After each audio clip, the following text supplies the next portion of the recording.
بسم اللہ الرحمن الرحیم۔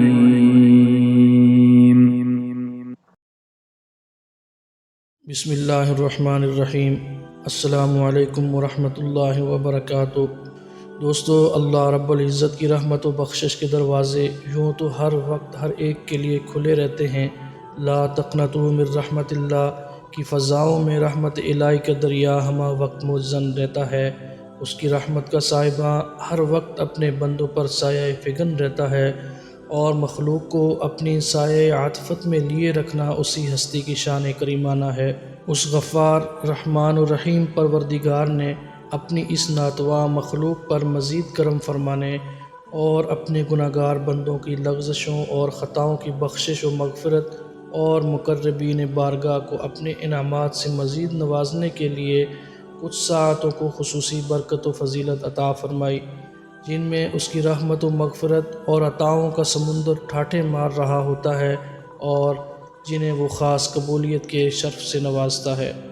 چنانچہ اللہ تبارک و تعالی نے سال کے 12 مہینوں میں سے 4 مہینے رجب، شعبان، رمضان اور محرم برگزیدہ فرمائے۔ ان میں سے شعبان کو خصوصی طور پر چن لیا اور اسے رحمت عالم صلی اللہ علیہ وآلہ وسلم کا مہینہ قرار دیا۔ جیسے حضور نبی کریم صلی اللہ علیہ وآلہ وسلم تمام انبیاء کرام علیہم السلام سے افضل و برتر ہیں، اسی طرح آپ صلی اللہ علیہ وآلہ وسلم کا مہینہ شعبان بھی تمام مہینوں سے افضل ہے۔ لہذا شعبان وہ بابرکت مہینہ ہے جس میں بھلائیوں کے دروازے کھول دیے جاتے ہیں۔ اس مقدس مہینے میں آسمان سے برکتیں اتاری جاتی ہیں، برائیاں مٹا دی جاتی ہیں اور گناہگار بخشش پاتے ہیں۔ حضرت سیدنا انس بن مالک رضی اللہ تعالیٰ عنہ سے روایت ہے کہ رسول اللہ صلی اللہ علیہ وآلہ وسلم نے فرمایا، شعبان کو شعبان اس لیے کہا جاتا ہے کہ اس ماہ میں احترام رمضان کی وجہ سے بہت سی نیکیاں پھیلتی ہیں، اور رمضان کو رمضان اس لیے کہا جاتا ہے کہ اس ماہ میں بہت سے گناہ جلا دیے جاتے ہیں۔ شعبان کو شعبان اس لیے کہا جاتا ہے کہ اس ماہ میں روزہ دار کی نیکیوں میں درختوں کی شاخوں کی طرح اس قدر اضافہ ہوتا ہے کہ وہ جنت میں داخل ہو جاتا ہے۔ دوستو، حضور نبی کریم صلی اللہ علیہ وآلہ وسلم نے شعبان کو اپنا مہینہ قرار دیا اور اس ماہ کی حرمت و تعظیم کو اپنی حرمت و تعظیم قرار دیا۔ چنانچہ آپ صلی اللہ علیہ وآلہ وسلم اس ماہ میں کثرت سے روزے رکھتے اور دیگر اعمال صالحہ اتمام سے بجا لاتے۔ حضور اکرم صلی اللہ علیہ وآلہ وسلم نے فرمایا، رجب اللہ تعالیٰ کا مہینہ ہے، اور شعبان میرا مہینہ ہے، اور رمضان میری امت کا مہینہ ہے۔ اور ایک روایت میں ام المؤمنین حضرت ام سلمہ رضی اللہ تعالیٰ عنہ فرماتی ہیں کہ حضور نبی اکرم صلی اللہ علیہ وآلہ وسلم شعبان کے سوا سال میں کسی اور مہینے کے پورے روزے نہیں رکھتے تھے، حتیٰ کہ آپ صلی اللہ علیہ وآلہ وسلم شعبان کے روزوں کو رمضان المبارک کے ساتھ ملا دیا کرتے تھے۔ دوستو، ماہ شعبان کی اہمیت و فضیلت کا اس امر سے بھی اندازہ لگایا جا سکتا ہے کہ اس مہینے میں بندوں کے اعمال اللہ تبارک و تعالیٰ کے حضور پیش کیے جاتے ہیں۔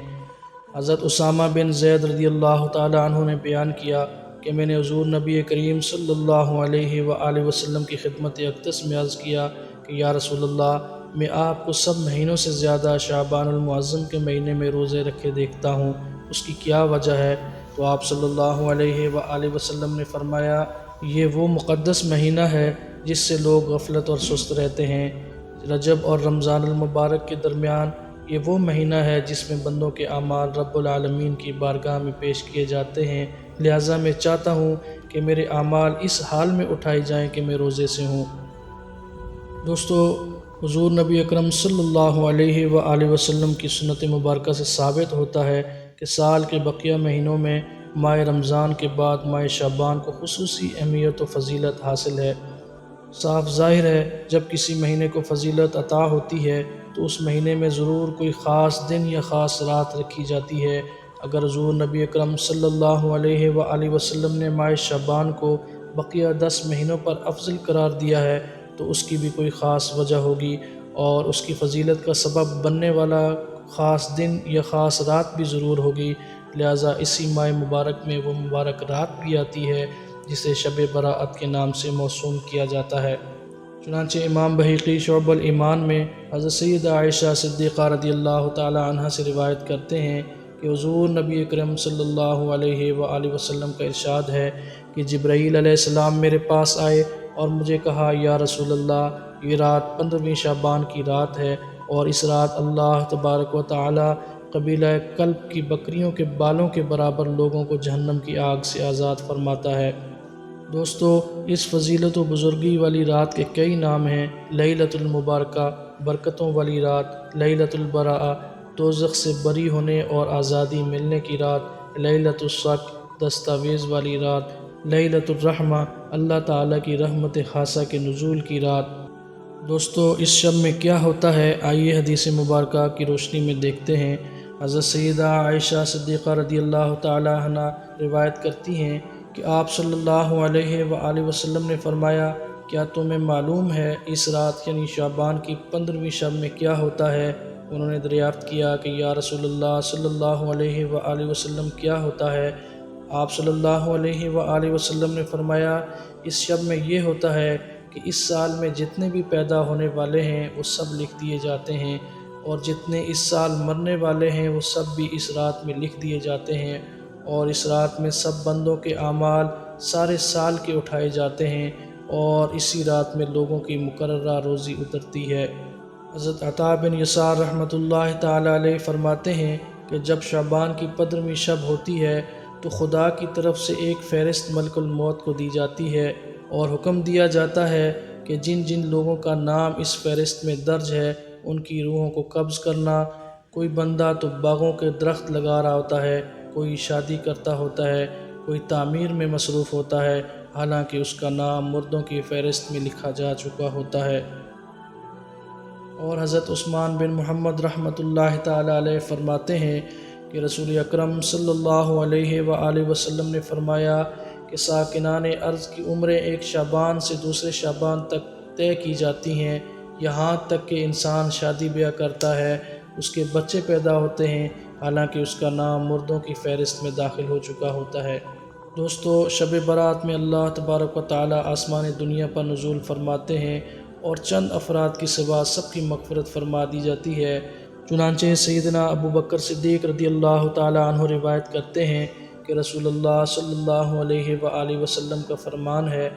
کہ اللہ تبارک و تعالی نصف شعبان کی شب آسمان دنیا کی طرف نزول جلال فرماتے ہیں، اور اس شب ہر کسی کی مغفرت کر دی جاتی ہے سوائے مشرک کے یا ایسے شخص کے جس کے دل میں بغض ہو۔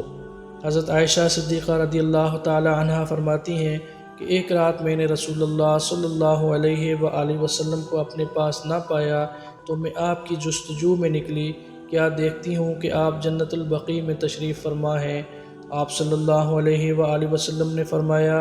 اے عائشہ، کیا تمہیں یہ اندیشہ ہے کہ خدا اور رسول تم پر زیادتی کر سکتے ہیں؟ میں نے عرض کیا کہ یا رسول اللہ صلی اللہ علیہ وآلہ وسلم، مجھے یہ خیال ہوا شاید آپ کسی دوسری زوجہ کے پاس تشریف لے گئے ہیں۔ آپ صلی اللہ علیہ وآلہ وسلم نے فرمایا، بلا شبہ اللہ تبارک و تعالی شعبان کی 15ویں شب آسمان دنیا کی طرف نزول اجلال فرماتے ہیں، اور بنو کلب کی بکریوں کے بالوں کے برابر لوگوں کی مغفرت فرما دیتے ہیں۔ دوستو، حضرت سیدنا ابو موسیٰ اشعری رضی اللہ تعالی عنہ روایت کرتے ہیں کہ آپ صلی اللہ علیہ وآلہ وسلم نے فرمایا، اللہ تبارک و تعالی شعبان کی 15ویں رات نظر رحمت فرما کر تمام مخلوق کی مغفرت فرما دیتا ہے سوائے مشرک اور کینہ پرور کے۔ دوستو، حضرت سیدنا عثمان بن ابی العاص رضی اللہ تعالی عنہ سے روایت ہے کہ رسول اللہ صلی اللہ علیہ وآلہ وسلم کا فرمان ہے کہ جب شعبان کی 15ویں شب ہوتی ہے تو اللہ تعالیٰ کی طرف سے ایک پکارنے والا پکارتا ہے کہ کیا کوئی مغفرت کا طالب ہے کہ میں اس کی مغفرت کر دوں، کیا کوئی مانگنے والا ہے کہ میں اس کو عطا کر دوں۔ اس وقت خدا سے جو مانگتا ہے اس کو ملتا ہے سوائے بدکار عورت اور مشرک کے۔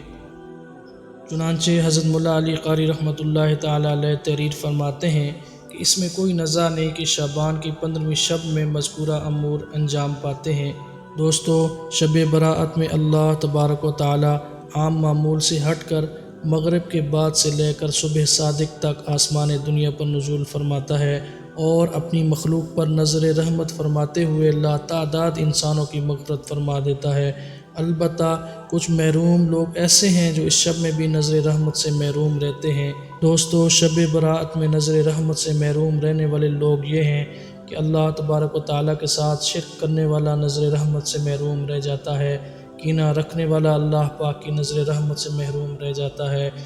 کسی انسان کو ناحق قتل کرنے والا اللہ پاک کی نظر رحمت سے محروم رہ جاتا ہے، بدکار عورت اللہ پاک کی نظر رحمت سے محروم رہ جاتی ہے، قطع رحمی کرنے والا یعنی رشتے ناطے توڑنے والا بھی اللہ پاک کی رحمت سے محروم رہ جاتا ہے، تہہ بند پاجامہ ٹخنوں سے نیچے لٹکانے والا اللہ پاک کی رحمت سے محروم رہ جاتا ہے، والدین کا نافرمان اللہ پاک کی رحمت سے محروم رہ جاتا ہے، شراب خوری کی عادت رکھنے والا اللہ پاک کی رحمت سے محروم رہ جاتا ہے۔